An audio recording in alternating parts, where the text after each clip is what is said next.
Dear के सभी विद्यार्थियों को मेरा नमस्कार।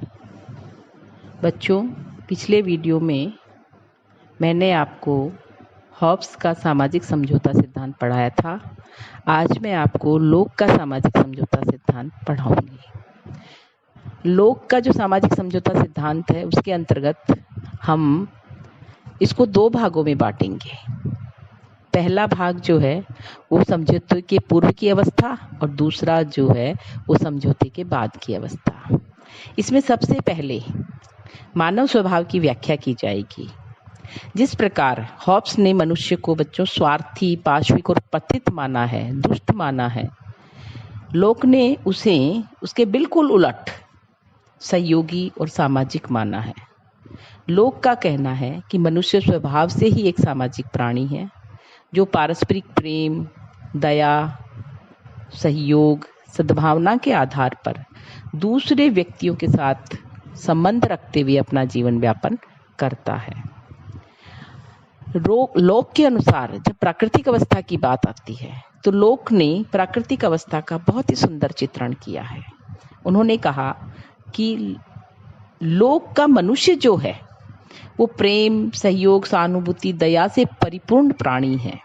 इसलिए उनकी प्राकृतिक अवस्था भी प्रत्येक के लिए संघर्ष की अवस्था न होकर शांति, संपन्नता, सहयोग, समानता तथा स्वतंत्रता की अवस्था है। लोक ने अपनी पुस्तक शासन पर 2 निबंध में लिखा है कि यद्यपि प्राकृतिक अवस्था स्वतंत्रता की अवस्था है, तथापि यह स्वेच्छाचारिता की अवस्था नहीं है। यद्यपि यह इस अवस्था में मनुष्य को अपने व्यक्तित्व या संपत्ति के प्रयोग की अमर्यादित स्वतंत्रता है, पर उसे तब तक अपने को नष्ट करने की स्वतंत्रता नहीं है जब तक कि ऐसा करने की आवश्यकता जीवन बनाए रखने के अतिरिक्त किसी अन्य उद्देश्य से ना हो। बच्चों, लोक ने प्राकृतिक अवस्था का जो वर्णन किया है, उस शांतिपूर्ण प्राकृतिक अवस्था में लोक ने व्यक्तियों को प्राकृतिक अधिकार भी दिए।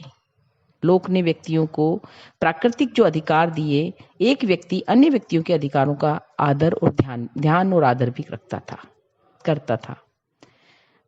प्राकृतिक अवस्था में मनुष्य को 3 प्रकार के अधिकार प्राप्त थे लोक के अनुसार। पहला जीवन का अधिकार, दूसरा स्वतंत्रता का अधिकार और तीसरा संपत्ति का अधिकार। प्राकृतिक अवस्था में संपत्ति की सृष्टि ईश्वर प्रदत्त वस्तुओं में श्रम के मिश्रण से हुई। जैसे कि पेड़ में फल फूल लगे हुए हैं, वे सबके हैं, पर यदि परिश्रम करके मैंने तोड़ा तो वो मेरे हो गए। लोक प्राकृतिक अवस्था में व्यक्तियों को समान मानता है, पर उसका विचार था कि समानता अधिकारों की समानता थी, शक्ति की नहीं। इस प्रकार लोक के अनुसार प्राकृतिक अवस्था में भी व्यवस्था विद्यमान थी और वो व्यवस्था विवेक द्वारा स्थापित व्यवस्था थी।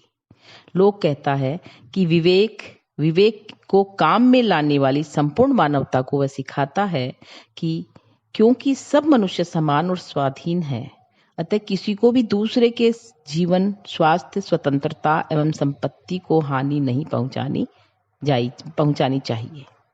इसके अलावा लोक ने एक महत्वपूर्ण बात कही बच्चों कि do unto other as you want others to do unto you, यानी तुम दूसरों के साथ वही बर्ताव करो जैसा तुम अपने प्रति दूसरों से चाहते हो। एक प्रकार से हम ये कह सकते हैं कि लोक का जो व्यक्ति है वो प्राकृतिक अवस्था की जो व्यवस्था थी उसके अनुसार चलता था तथा उचित अनुचित, पाप पुण्य, धर्म अधर्म की स्वाभाविक भावना के अनुसार वो परस्पर व्यवहार करता था। यह प्राकृतिक अवस्था स्वर्ण युग की अवस्था भी कही जाती है। इसके बाद सामाजिक समझौता हुआ। मतलब सबसे महत्वपूर्ण प्रश्न ये है कि जब इतना अच्छा था, सब चीज शांतिपूर्ण ढंग से संचालित हो रही थी, प्रेम था, सहयोग था, सहानुभूति थी, एक दूसरे को परस्पर हम सहयोग कर रहे हैं, तो समझौते की स्थापना की क्यों आवश्यकता हुई, फिर समझौता क्यों हुआ? तो बच्चों, इसके लिए हमने जब लोक के विचारों को पढ़ा तो ये पाया कि प्राकृतिक अवस्था आदर्श अवस्था तो थी, किंतु व्यवहारिक नहीं थी और न ही इसमें स्थायी होने की कोई गारंटी थी। प्राकृतिक अवस्था में व्यक्तियों को बहुत सी कुछ सुविधाएं थी, असुविधाएं थी, और इस अवस्था में कुछ कमियां भी थी। जैसे पहली कमी मैं आपको ये बताऊंगी कि इसमें कोई सुनिश्चित, प्रकट एवं सर्वमान्य नियम नहीं है जिसके आधार पर उचित और अनुचित का व्यक्ति निर्णय कर सके। इस अवस्था की दूसरी कमी यह थी कि इसमें कोई प्रकट और निष्पक्ष निर्णायक नहीं था। प्राकृतिक अवस्था की तीसरी कमी जो थी वो है निर्णयों को क्रियान्वित करने वाली किसी शक्ति का अभाव था। ऐसी दशा में निर्णय क्रियान्वित होने से रह जाते हैं। इन असुविधाओं के कारण, यानी पहली कमी कि सर्वमान्य नियम नहीं थे, प्रकट नियम नहीं थे। दूसरी कमी ये थी कि इसमें कोई प्रकट और निष्पक्ष निर्णायक नहीं था, कोई व्यक्ति ऐसा नहीं था जो निर्णय कर सके। और तीसरी, इनको क्रियान्वित करने की जो शक्ति है उसका अभाव था, पावर का अभाव था।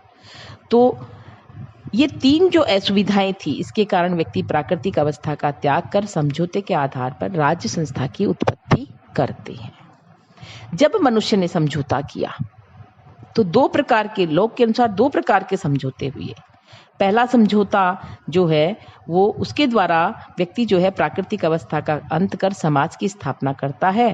पहले समझौते द्वारा मनुष्य ये निश्चित करते हैं कि वे अपने संबंध में व्यवस्था करने का अधिकार समाज को देते हैं, और उसका परिणाम क्या होता है कि उस कानून के निर्माण का अधिकार समाज को होगा जिन्हें वह मनुष्य के व्यक्तिगत और सामाजिक हित के लिए उपयोगी समझेगा। और दूसरा समझौता जो है वो समाज के मनुष्य मिलकर शासक से करते हैं।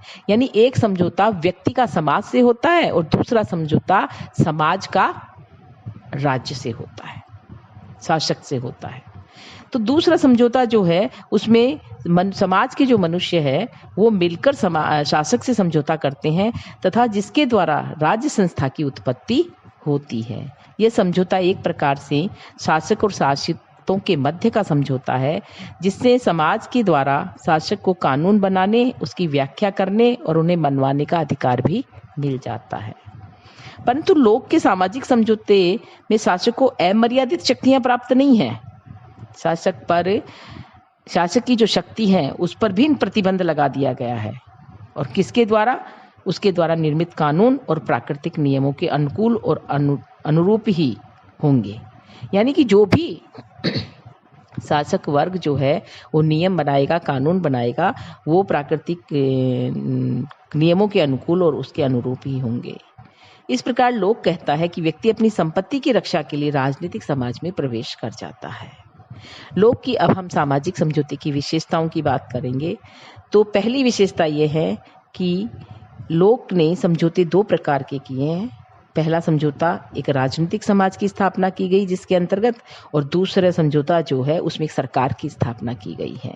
यानी पहले समझौते में व्यक्ति जो है समाज के साथ समझौता करता है, और दूसरे समझौते में समाज जो है वो राज्य के साथ या शासक के साथ समझौता करते हैं। दूसरी बात यह है कि समझौते के परिणाम स्वरूप व्यक्तियों के द्वारा अपनी प्राकृतिक अवस्थाओं के जो अधिकार होते हैं उनका त्याग कर दिया जाता है, किंतु अधिकारों का यह त्याग इस शर्त पे किया जाता है कि समाज जो है वो उनकी सुरक्षा जो है वो सामूहिक रूप से और सामूहिक हित को ध्यान में रखते हुए करेगा। समझौते के आधार पर तीसरी बात यह है कि जिस राज्य संस्था का निर्माण हो रहा है वह मानवीय अनुमति और सहमति का परिणाम है। इसके अलावा चौथी बात समझौते की यह है कि लोक का सिद्धांत जो है शासक भी इसमें एक समझौते की कड़ी है। यानी कि केवल मनुष्य ही समझौता नहीं कर रहा, शासक भी उस समझौते से बाध्य है। अतः समझौते की शर्तें उस पर भी अनिवार्य लागू होती हैं। उसके लिए समझौते का पालन आवश्यक होता है।